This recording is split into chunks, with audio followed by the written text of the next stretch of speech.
Doctor बिटिया के साथ उस रात जो कुछ हुआ उसे देखकर भगवान ने भी सोचा होगा कि ये मैंने कैसे लोग बना दिए जो अपनी वासना में बेटी की वो दुर्गति कर रहे हैं जिसे उनका परिवार जीवन भर नहीं भूल सकता। अगर आप सोच रहे हैं कि डॉक्टर बिटिया का कातिल केवल संजय रॉय है तो आप बिल्कुल गलत सोच रहे हैं। आज हम आपको सीसीटीवी में कैद उस रात को वो सच बताएंगे जो आपने अभी तक नहीं सुना, जिसे सुनकर आपके होश उड़ जाएंगे और आप ये सोचने पर मजबूर हो जाएंगे कि आखिर ये इतना बड़ा खेल कैसे रचा गया। पर इससे पहले अगर आप चाहते हैं कि डॉक्टर बिटिया को इंसाफ मिले तो वीडियो को लाइक करके कमेंट में वी वांट जस्टिस जरूर लिखिए। अब तक सब सोच रहे थे कि सिर्फ संजय रॉय ही डॉक्टर बिटिया का कातिल है और उस रात उसने ही सेमिनार हॉल में जाकर सब कुछ किया है। पर अब TOI की एक रिपोर्ट ये बताती है कि पॉलीग्राफ टेस्ट में CBI को संजय रॉय ने बताया कि 8 अगस्त की रात वह गलती से सेमिनार रूम में घुसा था। दरअसल संजय रॉय ने एक मरीज को अस्पताल में भर्ती कराया था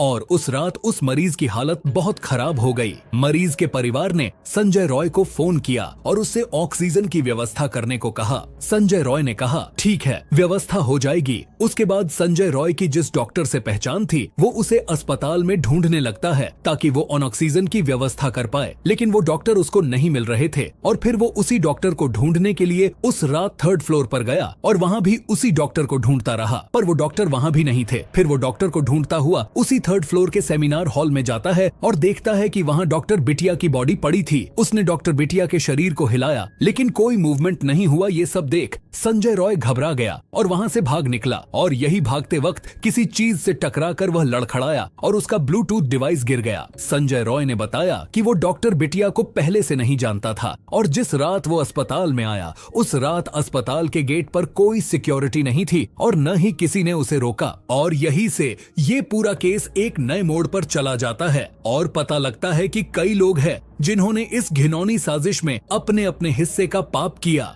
जिसमें ये 5 लोग गिरफ्तार हो चुके हैं। आइए एक एक कर सबके कुकर्मों को देखते हैं। शुरू करते हैं किरदार नंबर 5 से। बिप्लव सिंह। ये भी खुलासा हुआ था कि इस आरजीकर मेडिकल कॉलेज में कुछ ऐसा था जो डॉक्टर बिटिया जानती थी और जिन लोगों को डॉक्टर बिटिया से डर लग सकता था उसमें ये बिप्लव सिंह सबसे ऊपर है। बिप्लव सिंह अस्पताल में हुए भ्रष्टाचार के मामले में सह आरोपी है। वो मां तारा ट्रेडर्स का मालिक भी है। इस मामले में FIR भी मां तारा ट्रेडर्स के नाम से दर्ज की गई है। बताया जा रहा है कि इसके पिता मेडिकल कॉलेज में काम कर चुके हैं। उसने अपने पिता के संबंधों का फायदा उठाकर पहले अस्पताल में पोस्टर बैनर बनाना शुरू किया, फिर दवाइयों की सप्लाई का काम शुरू कर दिया। किरदार नंबर 4। सुमन हाजरा और संदीप घोष का हमराज और खास आदमी अगर कोई है तो वो है सुमन हाजरा। अस्पताल में मटेरियल की सप्लाई का काम करने वाला सुमन हाजरा और संदीप घोष बहुत अच्छे दोस्त हैं। ये सरकारी दवाओं से लेकर मेडिकल उपकरणों की खरीद करके उन्हें दोबारा बाजार में बेचने का काम करता था। इसकी हाजरा मेडिकल शॉप के नाम से दुकान भी है। सुमन और बिप्लव कोलकाता शहर के एक ही मोहल्ले में रहते हैं। ऐसे में शक है कि डॉक्टर बिटिया सुमन हाजरा के काले कारनामों को जान चुकी थी और जल्द ही कोई बड़ा खुलासा करने वाली थी। किरदार नंबर 3। अफसर अली खान। संदीप घोष के खास लोगों में से एक नाम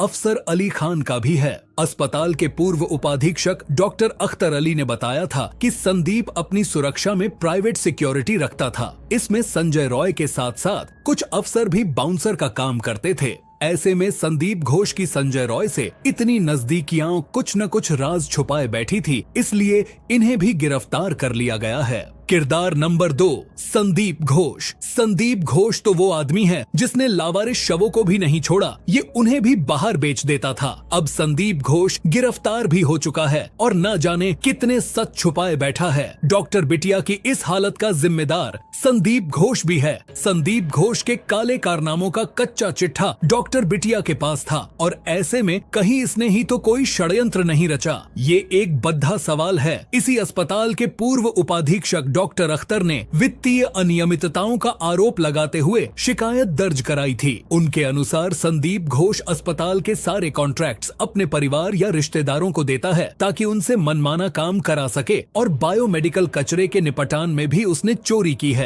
लोग यहाँ तक नाराज हैं कि 3 सितंबर को कोलकाता के आरजीकर मेडिकल कॉलेज के पूर्व प्रिंसिपल संदीप घोष को भीड़ में से एक व्यक्ति ने थप्पड़ मारने की कोशिश की। जब CBI घोष को अलीपुर कोर्ट में पेशी पर चलाई थी। प्रदर्शनकारियों ने घोष को देखकर चोर चोर के नारे लगाए और फांसी देने की मांग की। किरदार नंबर 1, संजय रॉय। कोलकाता में हुए डॉक्टर रेप और मर्डर केस में संजय रॉय मुख्य आरोपी है। अब तक की जांच में यही सामने आया है कि इसने अकेले ही इस खौफनाक वारदात को अंजाम दिया है। सीबीआई के पास इसके खिलाफ 53 से ज्यादा सबूत हैं, जो कि इसके गुनाहों की चीख चीख कर गवाही दे रहे हैं। ये फिलहाल न्यायिक हिरासत में है। कोलकाता पुलिस ने इसे वारदात वाले दिन सुबह ही गिरफ्तार कर लिया था, पर अभी भी ये अलग अलग कहानियां सुना रहा है। चिंता की बात नहीं है, सीबीआई सबको ठोक पीट कर सच मुंह से बाहर निकलवाना बहुत अच्छे तरीके से जानती है। प्रदर्शन कर रहे डॉक्टरों का आरोप है कि पुलिस ने रेप मर्डर केस की जांच में शुरू से ही लापरवाही की है। उन्होंने पुलिस कमिश्नर गोयल की तस्वीरें हाथ में लेकर उनके इस्तीफे की मांग की। बीबी गांगुली स्ट्रीट पर रोके जाने के बाद डॉक्टरों ने पुलिस कमिश्नर का पुतला भी जलाया। धरने पर बैठे एक डॉक्टर ने न्यूज एजेंसी पीटीआई से कहा, हमें नहीं पता था कि कोलकाता पुलिस हमसे इतनी डरी हुई है कि हमें रोकने के लिए 9 फीट ऊंचा बैरिकेड लगा देगी। हमारा आंदोलन तब तक जारी रहेगा जब तक हमें लाल बाजार पहुंचने और कमिश्नर से मिलने की परमिशन नहीं दी जाती। हम तब तक यहीं बैठे रहेंगे। कलकत्ता हाई कोर्ट के पूर्व जज और मौजूदा सांसद अभिजीत गंगोपाध्याय सोमवार 2 सितंबर को प्रदर्शनकारियों को समर्थन देने के लिए विरोध स्थल पर पहुंचे। हालांकि डॉक्टरों ने उन्हें देखकर हंगामा कर दिया, साथ ही गो बैक के नारे लगाए। इस पर भाजपा सांसद ने कहा कि उन लोगों ने मुझे गलत समझा है। मैं यहाँ आम नागरिक के रूप में उनका साथ देने के लिए आया हूँ, मैं उनके खिलाफ नहीं हूँ। गंगोपाध्याय ने पुलिस कमिश्नर से भी डॉक्टरों से मिलने की अपील की। उन्होंने कहा, कमिश्नर क्यों नहीं आ रहे? ये प्रदर्शनकारी डॉक्टर हैं, गुंडे नहीं हैं। नए कानून के हिसाब से क्या कोलकाता के दोषी को 10 दिन में फांसी हो जाएगी? दरअसल पश्चिम बंगाल विधानसभा में मंगलवार को एंटी रेप बिल पास हो गया। नए कानून के तहत रेप केस की 21 दिन में जांच पूरी करनी होगी। इसके अलावा पीड़ित के कोमा में जाने या मौत होने पर दोषी को 10 दिन में फांसी की सजा होगी।